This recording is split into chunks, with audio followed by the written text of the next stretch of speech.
Hola, bienvenido, les saluda Claudia Palacios, hoy con el presidente de la Federación Nacional de Departamentos, para hablar de muchos temas, entre ellos cómo se están preparando los departamentos para la implementación de lo que sería el posconflicto en las regiones. Don Amílcar Acosta, bienvenido.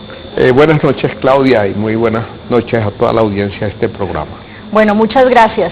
Ustedes pues han hecho incluso visitas a La Habana para aportar y para tratar de entender cuál es el rol de los departamentos y de las regiones en la implementación del posconflicto. De esos acuerdos y de ese rol, ¿qué nos puede contar? Bueno, partimos de la base de lo que ha planteado el Alto Comisionado para la Paz, Sergio Jaramillo, en el sentido de que la paz es territorial. La paz se tiene que construir en los territorios y por lo tanto tiene que haber una gran sintonía y una gran sincronía entre el gobierno central y los gobiernos territoriales. Y en ese contexto, pues lógicamente nosotros estamos haciendo que la agenda a desarrollarse, que tiene que ver con el cumplimiento de los acuerdos y la implementación de ellos, se dé con el concurso de las autoridades departamentales, y desde un comienzo los gobernadores actuales han manifestado su voluntad y su decisión de desempeñarse como gestores de paz. Los gobernadores, ¿usted diría que en qué porcentaje están de acuerdo con el proceso y a favor de lo que se ha acordado y de implementarlo? Bueno, yo me atrevería a decir que los 32 gobernadores están comprometidos con el proceso, con la búsqueda de la terminación de este conflicto armado. ¿Pero incluso los que son de partidos de oposición? Sin dejar de plantearse por parte de algunos de ellos reservas, observaciones, pero no hay nadie entre los 32 gobernadores que esté atravesado en el propósito de lograr este cometido. ¿Cuáles son, por ejemplo, los del Centro Democrático? ¿Qué departamentos? Bueno, hay un solo gobernador del Centro Democrático, que es el del departamento de Casanare, y la actitud de él ha sido una actitud muy positiva, muy proactiva, sin, desde luego, compartir en su integridad los avances y los acuerdos que se han alcanzado, en razón de que él, pues como es obvio, sigue las orientaciones de su partido, que es el Centro Democrático, pero no ha sido reticente ni ha sido renuente a los avances que se han venido dando. Pero es de una región muy sensible por el tema de orden público. En ese orden de ideas, que se han encontrado ustedes que requiere implementación en el Casanare, que se sepa que con un gobernador opuesto al proceso pues no va a ser posible implementar? Pese a sus diferencias y a sus reservas, él no ha sido un obstáculo para la implementación de los acuerdos de La Habana. Ustedes, cuando fueron a La Habana, usted personalmente, entiendo, presentó un documento sobre los cultivos, no podemos decir cultivos ilícitos, sino de uso ilícito, y ahorita me explica por qué, que están en las regiones. ¿Qué se va a hacer con esos cultivos en las regiones del país? ¿Qué manejo se le va a dar? ¿Qué es lo que usted más destacaría de esa propuesta y de cómo fue recibida? Bueno, como es bien sabido, la parte que representa al gobierno nacional, los negociadores que están en La Habana, pactaron un acuerdo en esta materia con los negociadores de la FARC. Se firmó un acuerdo y se establecieron unos protocolos para la implementación de un programa de sustitución de cultivos de uso ilícito, en el cual se comprometen las FARC y comprometen a sus tropas en el propósito de avanzar en ese cometido. Se quiso conocer por parte de ellos la experiencia que ha tenido la Federación Nacional de Departamentos, que de años atrás ha venido implementando este programa en los distintos departamentos del país, particularmente en el caso de Nariño, y por eso nos acompañó el exgobernador de Nariño, Raúl Delgado, para exponerles a ellos lo que ha sido la experiencia y las lecciones aprendidas, de tal manera que éstas se puedan aplicar ya en la amplificación de ese programa a todo el país. Pero ahí hay una curiosidad, y es que en las regiones, por ejemplo, Catatumbo, en el norte de Santander y en el departamento del Putumayo, hubo suspensión de la fumigación de cultivos ilícitos, incluso desde mucho antes de que se tomara esa decisión para el total del territorio. Los cultivos aumentaron, se dispararon enormemente las hectáreas de cultivos sembrados, versus lo que usted acaba de mencionar en el departamento de Nariño, que con el uso de cultivos alternativos pues funcionó, y en Nariño está más o menos controlado el asunto de la siembra de cultivos de uso ilícito. ¿Por qué la diferencia? Bueno, lo que marca la diferencia allí es precisamente el poder ofrecerle la oportunidad a quienes derivan su subsistencia de estos cultivos de uso ilícito, para que ellos puedan encauzarse hacia actividades formales. Pero eso también se hizo en el Catatumbo y en el Putumayo. Lo que pasa es que no había, como hay hoy, el compromiso de las FARC, que para nadie es un secreto, han estado comprometidas en el estímulo y desarrollo de estos cultivos, de manera que hoy se han convertido en aliados del gobierno en ese propósito. Y eso es entendible por una razón, Claudia, y es que las FARC temen que si no se sustituyen los cultivos de uso ilícito, los que ellos abandonen, los que sus frentes abandonen, terminarían asumiéndolos las organizaciones criminales que pueden ser una amenaza para la misma FARC una vez que se reintegran a la sociedad civil. Entonces, está en el interés de ellos también evitar que este siga siendo un combustible del conflicto que queremos dar por terminado. ¿Usted cree en las FARC cuando dicen que van a dar la información para ayudar a acabar con el negocio del narcotráfico? Bueno, les creo porque les conviene, porque el peor escenario para ellos es que las bandas criminales, las antiguas autodefensas o paramilitares, en la medida en que ellos releven a las FARC en los frentes en los que se han venido dando estos cultivos, pues lógicamente que eso significa una amenaza para ellos. Entonces, no es que ellos estén por hacerle un favor al Estado o al país, sino que está en el propio interés de las FARC de que esos cultivos de uso ilícito desaparezcan. Apliquemos una dosis de realismo a lo que puede ser la implementación de los acuerdos. Usted que pues está liderando esta estrategia con los departamentos, ¿en dónde creen realmente que esa influencia de las FARC como grupo armado no va a terminar? Bueno, la verdad es que la FARC han demostrado a lo largo de estos 4 años de negociación que los negociadores, que el secretariado de las FARC tienen un control, un férreo control realmente sobre sus tropas. Hay un mando unificado, que es la dificultad que hay con el ELN, en donde no existe ese mando unificado, que ha demostrado en la práctica que lo que ellos están comprometiendo en La Habana se cumple. Si no, veamos lo que ha sucedido con el cese unilateral al fuego por parte de las FARC.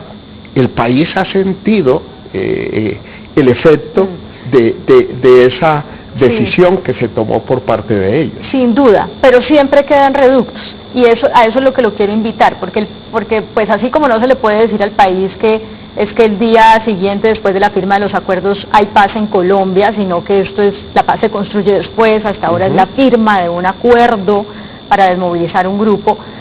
Pues tampoco se le puede decir que es que las FARC o todos los que han sido y son farianos van a desaparecer como tal, ¿no? Y los informes de inteligencia indican que hay unos reductos que viven del narcotráfico, claro. Que definitivamente van a seguir haciendo presencia. ¿Cuál es ese diagnóstico que ustedes tienen desde la Federación de aquí, muy seguramente vamos a tener un consenso, pero no una unanimidad. Si no hay unanimidad entre nosotros mismos, porque bien sabemos que Hay partidos como el Centro Democrático que disienten del proceso mismo y de los acuerdos que se han alcanzado en La Habana, pues con más veras es entendible que se puede presentar situaciones, pero son casos aislados. Claro, pero ustedes ya tienen como un mapa, un pronóstico de dónde va a ser difícil que el nombre FARC desaparezca. Pues ya está convocándose por parte de las FARC la 10ª conferencia de la FARC para ellos, al igual que lo vamos a hacer nosotros a través del plebiscito. Ellos a su manera van a refrendar también con sus tropas y con sus frentes en el país, van a refrendar esta decisión de aprobar el acuerdo final que está por suscribirse. En ese momento el país sabrá cuál es el grado de compromiso que tiene las FARC, pero los analistas, los expertos calculan que no más del 10% de lo que es el pie de fuerza que tiene las FARC serán quienes no se acojan a los acuerdos de La Habana, y eso pues es manejable. Hay una realidad, y es que en la implementación del posconflicto, o para ella, se requieren una gran cantidad de recursos que realmente nadie nos ha dicho cuántos son, y esos recursos deben ser invertidos en las regiones para crear esa institucionalidad que no ha existido por muchos años. En este orden de ideas, la pregunta es, lo que ustedes proponen para mejorar las rentas departamentales, ¿qué es lo que hay que cambiar en materia de las transferencias, en materia de las regalías, para que las regiones tengan el dinero para implementar el posconflicto? Muchos de los que se atribuyen como costos de la paz, en realidad son los costos de la guerra. ¿Acaso es un costo de la paz los recursos, los 12 billones de pesos que anunció ayer el ministro de Hacienda, que se están apropiando en el presupuesto del año entrante para la atención y reparación de las víctimas? No, es que las víctimas no son de la paz, las víctimas son de la guerra que por más de 50 años hemos tenido con las FARC. Todo lo que tiene que ver con la implementación de la restitución de tierras, el catastro multipropósito en el cual ya se está trabajando, todos estos son costos que no se le pueden imputar a la paz, sino a la guerra. Ahora bien, desde luego, para la implementación de los acuerdos, que es parte de lo que nos va a garantizar el cumplimiento de esos acuerdos para que tengamos una paz estable y duradera, va a demandar unos recursos muy importantes. Pero esos recursos que va a demandar la implementación son los recursos, diría yo que es una deuda histórica que ha tenido la nación con los territorios. Porque es que aquí, Claudia, en 1991, que se aprobó la nueva Constitución, se estableció que las entidades territoriales eran autónomas y que se iba a profundizar la descentralización, y eso no se ha dado. Pero entonces vamos al punto de lo que ustedes quieren cambiar, porque ya dentro de poco el gobierno debe presentar la propuesta para esa destinación bianual de los recursos de regalías, y ustedes dicen no podemos seguir como estamos, hay que cambiarlo. ¿A qué le apuntan? El año entrante se van a liberar recursos del Fondo de Ahorro y Estabilización del Sistema General de Regalías para buscar compensar, así sea parcialmente, la caída de los ingresos por concepto de regalías. ¿Ya saben cuánto? O sea, ¿cuánto han caído las regalías de los municipios y cuánto se sacaría de ese fondo para compensar esa caída? Estamos hablando de una caída no menor al 24%. Y el desahorro que se va a hacer por parte del gobierno a través del Fondo de Ahorro y Estabilización será un 10% para hacer esa compensación. Pero adicionalmente, en este momento se está trabajando también en dos fuentes de financiamiento que son de la mayor importancia. La reforma tributaria estructural, que ya anunció el presidente de la República que será presentada el mes de octubre, y está también lo atinente al Sistema General de Participaciones. Hablemos de la primera parte, porque ustedes con la reforma tributaria estructural, al menos por lo que propuso la comisión de expertos, a los departamentos y a los municipios se les acabarían mecanismos para generar ingresos como estampillas y otra gran cantidad digamos, como de arandelas que hay para generar recursos. Usted me imagino que van a pelear para que eso no suceda, o si entienden la razón de esa propuesta, ¿qué es lo que están esperando para no verse golpeados con la reforma tributaria? Bueno, en cuanto a la reforma tributaria, para destacar un hecho muy importante. En los últimos 25 años hemos tenido aproximadamente 12 reformas tributarias, y todas esas reformas tributarias han sido solo para arbitrarle recursos a la nación. Este proyecto de reforma que le ha sido presentado al gobierno por parte de los expertos, por primera vez contempla un capítulo que tiene que ver con los tributos territoriales. Ese mérito tiene este proyecto y esperamos que el gobierno acoja alguna de las recomendaciones que están haciendo los gurús de las finanzas públicas para, pero digamos, puntualmente, en el tema de estampillas, de las otras cosas que ellos proponen, ¿ustedes están dispuestos a dejar de percibir esos recursos a cambio de qué? Ellos están planteando, los expertos le plantearon al gobierno en el anteproyecto de ley, la posibilidad de que se puedan aumentar los impuestos tradicionales que hemos tenido en el país, que tienen que ver con licores.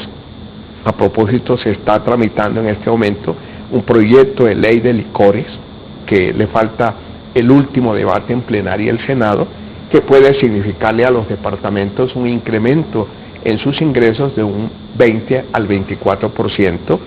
En el caso de los cigarrillos, está planteada la posibilidad de que se aumente de manera gradual los impuestos a los cigarrillos, y se está planteando un nuevo impuesto que es a las bebidas azucaradas.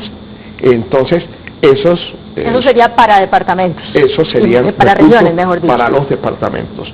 Pero por parte nuestra de la Federación, hemos activado precisamente la posibilidad que tiene los departamentos de generar recursos propios a través de la utilización de una facultad que tenemos para implementar juegos de suerte y azar novedosos.